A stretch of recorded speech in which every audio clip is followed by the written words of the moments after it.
Bom, eu vou tentar continuar o que eu comecei. Ah, bem, eu fiz umas notinhas aqui para eu não me perder quando eu tô gravando, porque senão eu começo a conversar sobre outras coisas e aí já foi. Mas então, ah, no último vídeo eu falei que eu trabalhei com migrantes. Também trabalhei em favelas no Brasil e ajudei a formar comunidades para lutarem por saneamento básico, por luz, água. Eu lembro que muitas vezes as pessoas falavam assim para mim que se você quer ver onde tem gente que trabalha no Brasil, acorda às 5 horas da manhã e fica no ponto de ônibus. E você vai ver, pô, assim, quanto pobre que trabalhou a vida inteira ainda continua trabalhando, tentando sobreviver. Eles acordam super cedo na manhã, vão para o trabalho, voltam para casa, ainda tem que cozinhar e limpar e blá blá blá. Coisas que muitos de nós não conhecemos. Nós temos o privilégio de ter telefone, de ter internet, de ter carro, de ter casa própria. E são coisas que a maioria dos brasileiros nunca podem sonhar em ter. Essa eleição é muito especial para mim, porque uma das coisas que me agrediram muito na internet foi que eu moro fora, que eu não posso dar palpite no que está acontecendo no Brasil. E que eu sou petista, né? Como se eu fosse assim, comunista, ou comesse criancinha, ou se eu fosse desrespeitadora e se eu realmente não soubesse o que está acontecendo no país. Sim, eu sou uma brasileira fora do país. Eu pago imposto no Brasil, eu tenho propriedade no Brasil, tenho família no Brasil, tenho meus irmãos e eu também, quando vou ao Brasil, eu não vou visitar só as pessoas que têm casa, comida e outras coisas mais. Eu tento me integrar no que está realmente acontecendo no país. Esse foi um ponto, né? E eu tenho um compromisso com o meu país que vai muito além das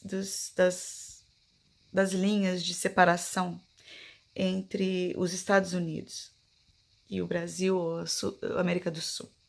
Quando me mudei para os Estados Unidos, eu fui arrumar emprego logo em seguida. Eu aprendi espanhol, comecei a trabalhar com o povo latino aqui nos Estados Unidos.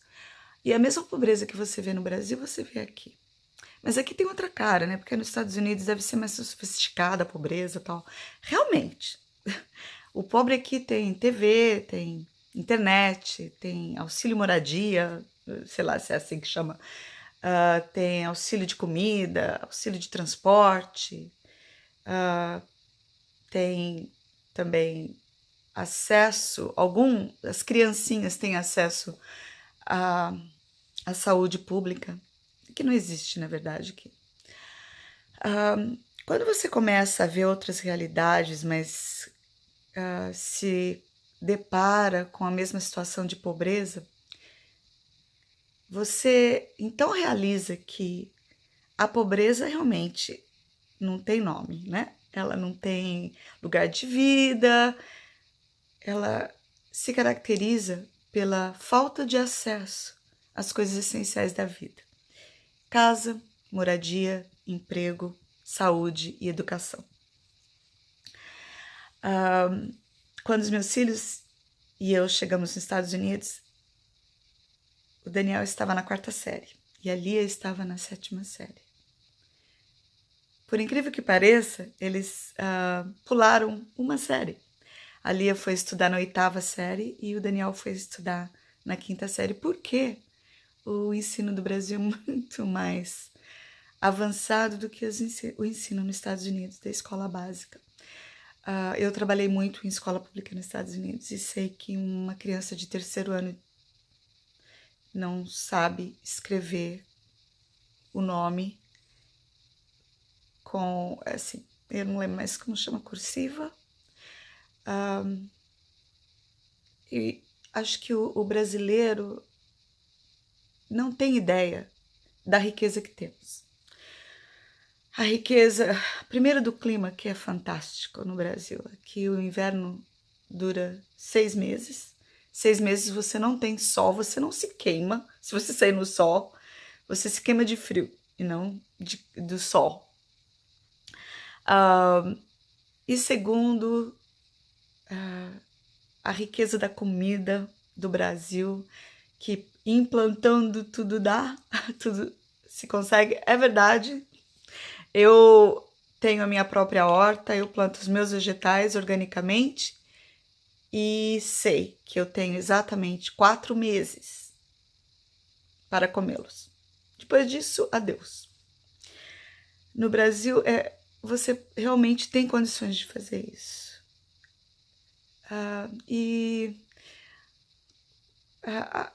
O humor brasileiro é completamente diferente, mais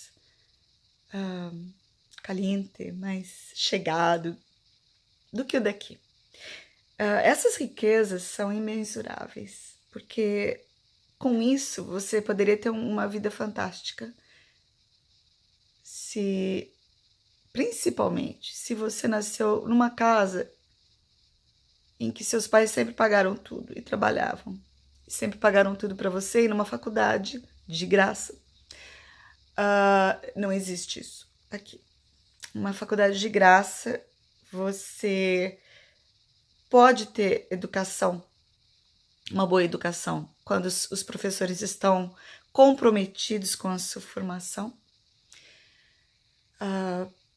Anyway, eu tô falando tudo isso, mas eu queria chegar num ponto que eu não reconheço algumas pessoas que eu pensei que conhecesse. Não reconheço porque existe um candidato no Brasil que está pregando exatamente a mesma coisa que o candidato daqui, que ganhou as eleições a última vez, está fazendo.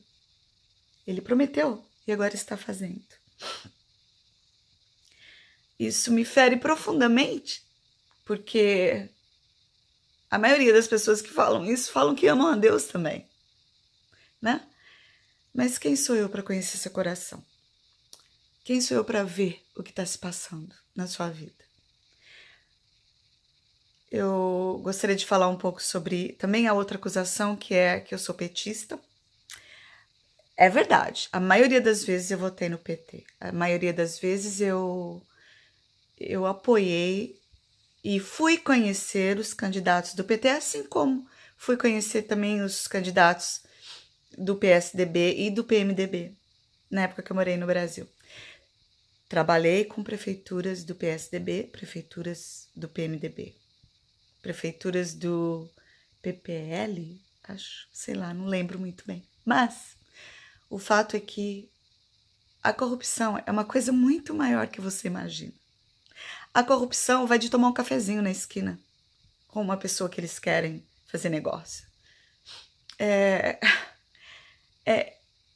Você que trabalha no governo e que já teve a oportunidade de trabalhar perto de prefeitos, de governadores, vocês vão concordar comigo que é tudo muito relativo na política. Eu devo confessar que nos Estados Unidos a maioria eu votei democrata, mas que agora existe um candidato aliás, um governador lá em Maryland, no estado que eu morei por 20 anos, ele é republicano.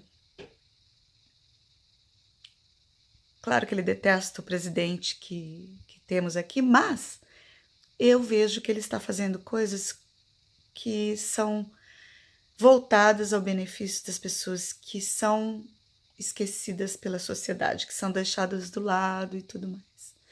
Eu já votei em outros partidos no Brasil que não eram PT. Mas eu vou dizer para você, eu não me arrependo dos votos que eu escolhi na minha vida. Eu quero também dizer que o Partido dos Trabalhadores me decepcionou extremamente nos últimos anos com a aliança que fez com as pessoas que eu sempre achei que eram corruptas. Também quero dizer que algumas pessoas do Partido dos Trabalhadores eu nunca realmente gostei. Então, eu creio que a maioria tá fora mesmo. E eu sempre vi o Partido dos Trabalhadores mais voltados para ajudar o pobre, para ajudar a pessoa que não vive com dignidade no Brasil. Senão eu teria votado em outro partido. Eu escolhi o partido que eu escolhi para votar pelo objetivo que eles tinham e pelo compromisso que eles tinham com o povo. Sim, existiu erros, corrupção, roubalheira, tudo. É claro que existiu. Não tenho dúvida, porque os partidos são compostos de pessoas como eu e você. E nós sabemos quem somos.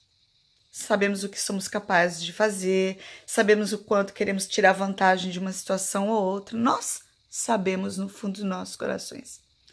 Mas eu quero dizer agora que eu rejeito a ideia de votar numa pessoa que claramente não está interessada no pobre, que claramente está interessado em matar as pessoas que vivem de uma maneira diferente que ele. Estou extremamente preocupada porque tivemos um presidente aqui nos Estados Unidos maravilhoso, que foi o Obama, que realmente ele estava voltado para o pobre. Eu trabalhei com muitas coisas aqui nos Estados Unidos e sempre, durante o período que eu trabalhei no governo do Obama, sempre teve um dinheiro a mais para as organizações trabalharem com as pessoas que não têm acesso a uma vida digna. Então, pensando nisso, eu quero te dizer que eu espero que você considere os princípios essenciais do ser humano, que é a sobrevivência, que é o crescimento através da informação, da educação, que é o direito de viver do jeito que ele vive, com dignidade. Eu espero que você considere um candidato que fale sobre isso, que queira o melhor, que não grite, que não esbraveje, que não mostre raiva, que não pregue a desumanização, sua ou minha. Eu realmente conto com você para que você pense profundamente em seus pais, o quanto eles trabalharam, o quanto eles sofreram para você estar onde você está hoje. E quais os governos que te ajudaram a melhorar de vida. Eu quero que você faça um esforço enorme para não acreditar em notícias falsas, que você faça um esforço enorme para não acreditar na maioria, ou na Rede Globo, ou na Record, ou na Bandeirantes, mas que você pesquise a história do seu país, do seu povo, daquela pessoa que foi abandonada quando estava procurando emprego. Eu trabalhei por 4 anos em penitenciária no Brasil. E uma vez, eu atendendo os prisioneiros, veio esse senhor de uns 77 anos para mim.